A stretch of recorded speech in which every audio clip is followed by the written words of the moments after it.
In a record of a mortal's journey to immortality, the Luoyun Sect in the mortal realm is arguably the luckiest sect. Located in the Shi Kingdom of the Tiannan region, the Luoyun Sect, along with the Ancient Sword Sect and the 100 Crafts Academy, is known as one of the 3 sects of Yumeng Mountain. However, due to having only 2 nascent soul stage elders who are not skilled in combat, the Luoyun Sect has long been the weakest of the 3 sects, receiving the fewest resources. Until Han Li joined, the Luoyun Sect gradually rose to prominence, first becoming the #1 sect in Yumeng Mountain, and later the #1 sect in Tiannan, flourishing for tens of thousands of years. So, what became of the various characters in the Luoyun Sect? 11. Sun Hui. Sun Hui is a foundation establishment cultivator from Huiyun Peak of the Luoyun Sect, and also the 7th generation descendant of Sun Ergu. He has a connection with Han Li. In his early years, Han Li supported Sun Ergu as the leader of the Siping Gang in Jiayuan City and left Chu Han with him when he went to Huangfeng Valley. When Han Li, having achieved foundation establishment, came to take Chu Han away, he gave Sun Ergu half a talisman, instructing his descendants to bring it to him for lifelong wealth and honor. At that time, Han Li was already an immortal in Sun Ergu's eyes. Overjoyed, Sun Ergu swore that his descendants would serve Han Li as their master for generations, never to betray him. Afterwards, Han Li traveled to the chaotic Star Sea. It wasn't until he became a nascent soul cultivator that he passed through Jiayuan City again, but the Siping Gang had long since vanished, and Sun Ergu's branch of the sect had disappeared without a trace. Later, at the Tiantian City Trade Fair, Han Li saw a Luoyun Sect disciple being extorted by a shopkeeper holding the half-talisman in his hand. He then recognized him as Sun Ergu's descendant Sun Hui. Sun Hui joined the Luoyun Sect as a rogue cultivator and successfully achieved foundation establishment. Out of consideration for their past relationship, Han Li gave him 2 choices: 1, to give him some pills and magical artifacts, and the 2 would sever all ties to continue to acknowledge him as his master and work for him, in which case Han Li would guide his cultivation and provide unexpected benefits to help him achieve core formation. At the time, Han Li did not ask for an immediate answer, but told him to consider it carefully and give him an answer after returning to the Luoyun Sect. However, in the subsequent story, the author never mentioned Sun Hui again, as if he had forgotten about him. When would Han Li have the time to guide him? In the anime version, Han Li told Sun Hui that if he had any questions about cultivation, he could consult Liu Yu, and even gave him a sword, which can be considered as choosing the first option. Given Sun Hui's aptitude, achieving core formation was promising, and he could peacefully pass away within the stable and prosperous Luoyun Sect. 10. Wei Yiming. Wei Yiming was the sect leader of the Luoyun Sect, a late-stage foundation establishment cultivator. Although his appearance was ordinary, his every move exuded a convincing aura. In cultivation sects of the mortal realm, the sect leader's cultivation level is usually not high, relying mainly on elders. The sect leader's primary responsibility is recruiting new disciples. For example, when Han Li joined the Luoyun Sect as a qi refining cultivator, it was Wei Yiming who assigned his group of disciples to the 6 peaks within the sect. Afterwards, Wei Yiming never spoke of him again, and sect affairs were handled by Lu Luo and Liu Yu.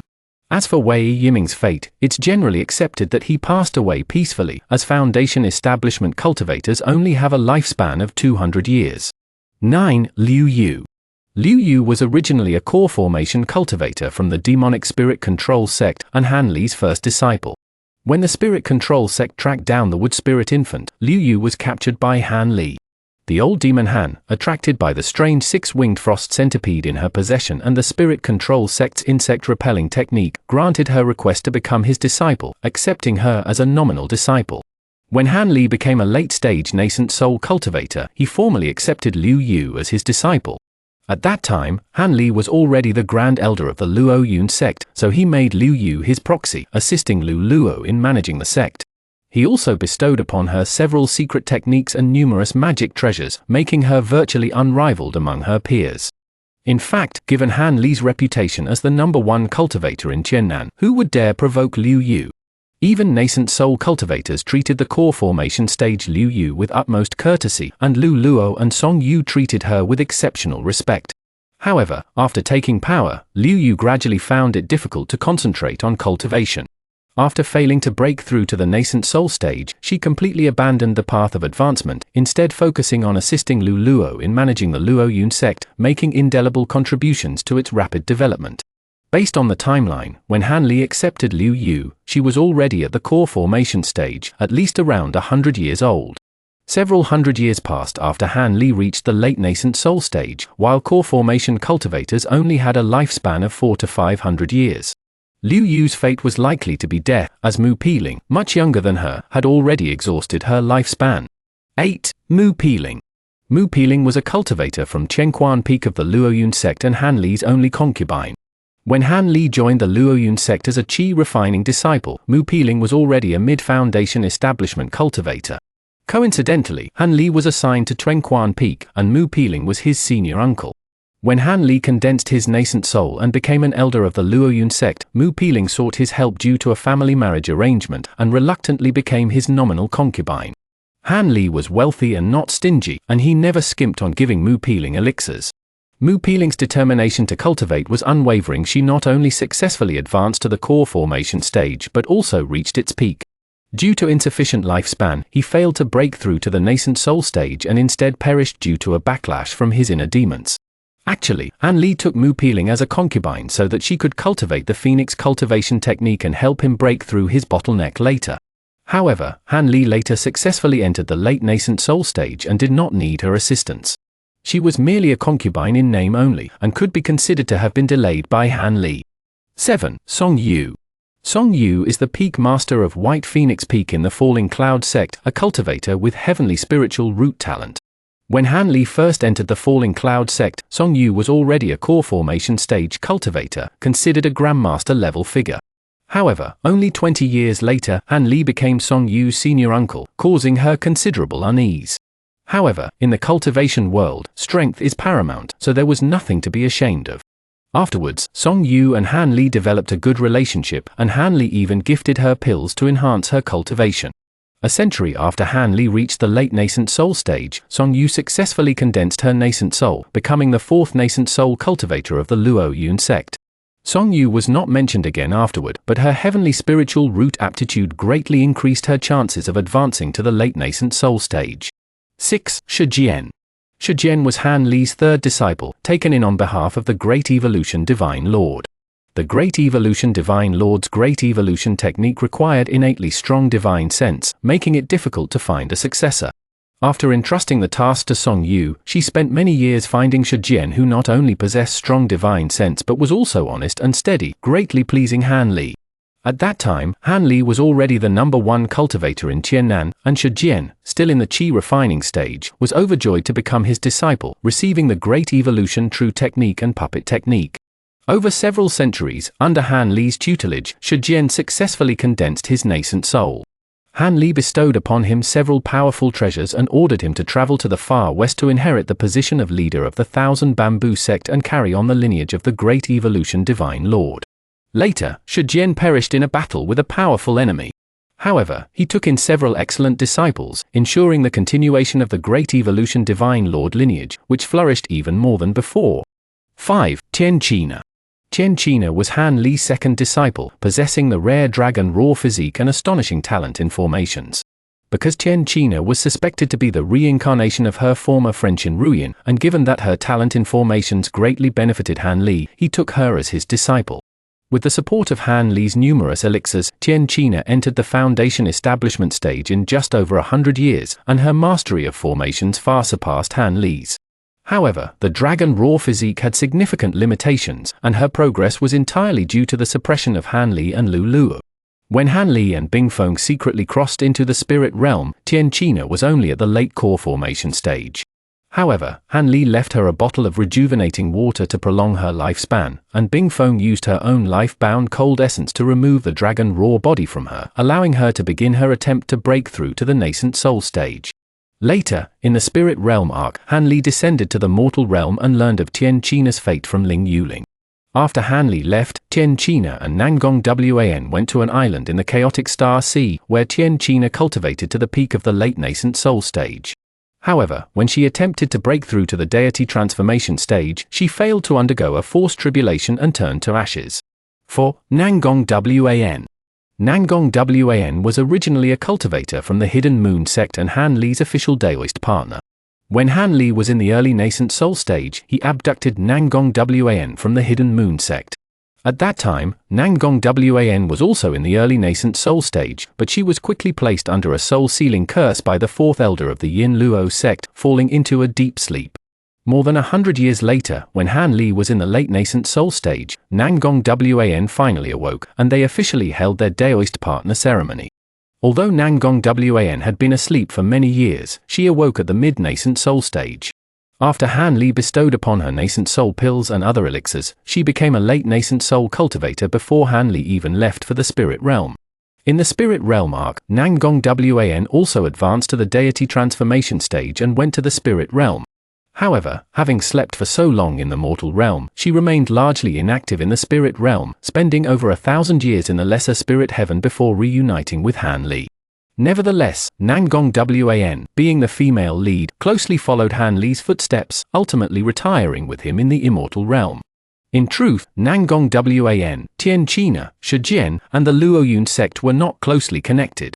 After Han Li left for the spirit realm, Shijian went to the far west, while Nanggong Wan and Tian China went to the chaotic star sea, having little further contact with the Luoyun Sect. Tian China's descendants later developed on an island in the chaotic star sea, and under Ling Yuling's protection, they became a considerable force. 3. Lu Luo. Lu Luo was the second elder of the Luoyun Sect, an early-stage nascent soul cultivator, skilled in the Thousand Waves technique, an escape technique. When Han Li joined the Luoyun Sect, Lu Luo was already at the early-stage nascent soul realm. Centuries passed, and Han Li grew from an early-stage nascent soul cultivator to a late-stage grand cultivator, while Lu Luo remained at the early-stage nascent soul realm. However, as Han Li's strength increased, the Luoyun Sect became the #1 sect in Tiannan, and Lu Luo's status rose accordingly, becoming a powerful figure in Tiannan. Although Lu Luo's strength was average, he excelled at handling sect affairs. After Han Li became a grand cultivator, he seized the opportunity to expand the sect, greatly increasing its resources and the number of high-quality disciples, laying the foundation for the Luoyun Sect's prosperity for tens of thousands of years. However, nascent soul cultivators only have a lifespan of 1,000 years. When Han Li joined the Luoyun Sect, Lu Luo was already around 400 years old and ultimately could only pass away peacefully. However, Lu Luo and Han Li had a close relationship, and Han Li would likely gift him the rejuvenating water, which could extend his lifespan by 400 or 500 years. 2. Cheng Trenkuan. Cheng Trenkuan was the Grand Elder of the Luoyun Sect and a nascent soul cultivator in the early stages. When Han Li joined the Luoyun Sect, Cheng Trenkuan's lifespan was almost over. During their subsequent journey to the Fallen Demon Valley, Cheng Trenkuan escaped with Han Li's help and found some treasures, but none could prolong his life. Although Han Li obtained many spiritual herbs at that time, he had no life-extending items and could not help Cheng Trenkuan. Cheng Trenkuan had long since accepted this, and was even gratified when he passed away. The Luoyun Sect's greatest goal was to become the #1 sect in Yunmeng Mountain, and Cheng Trenkuan had personally witnessed Han Li subdue the ancient sword sect's Grand Elder Jin Wuhuan with a single move, propelling the Luoyun Sect to the top position in Yunmeng Mountain. He could die with a smile on his face. Unfortunately, by the time Han Li became a late-stage nascent soul cultivator, Cheng Trenkuan had already passed away, unable to witness the Luoyun Sect become the #1 sect in Tiannan. 1. Han Li. Han Li's first cultivation sect was Huangfeng Valley, and his second formally joined sect was Luoyun Sect. He only stayed in Huangfeng Valley for 12 or 13 years before being abandoned by Elder Linghu. Afterwards, Han Li went to the chaotic star sea to cultivate, only returning to Luoyun Sect when he was attempting to break through to the nascent soul stage in the late core formation phase. After condensing his nascent soul, Cheng Trenkuan and Lu Luo invited him to serve as a sect elder. This marked the beginning of Luoyun Sect's glory in the mid-nascent soul stage. Han Li helped Luoyun Sect become the #1 sect in Yunmeng Mountain and also the #1 sect in Shi Kingdom in the late nascent soul stage. He served as the Grand Elder of Luoyun Sect, easily defeating the 3 great cultivators of Tiannan, making Luoyun Sect the #1 sect in Tiannan, prospering for 10,000 years. Han Li stayed in Luoyun Sect for so long only because Cheng Trenkuan and Lu Luo treated him well. However, Han Li's path was long after the late nascent soul stage. He advanced to the deity transformation stage, then went to the spirit realm, and finally ascended to the immortal realm. Only after becoming the #1 figure in the immortal realm did he cease his cultivation and retire to the Black Earth immortal domain with Nanggong Wan, Ziling, and Yuan Yao. In comparison, the ending for the members of the Falling Cloud sect was quite satisfactory. Because of Han Li, the sect enjoyed a resource-rich and stable environment. As long as they didn't forcefully attempt to break through to higher realms and perish, most of them could peacefully pass away. In short, the Falling Cloud sect's fortune lay not only in Han Li's rise but also in the fact that this fortune extended to every member of the sect, whether it was Cheng Chuanquan, who died young, or Tuen China, who ultimately perished. They all lived out their own destinies within this glory.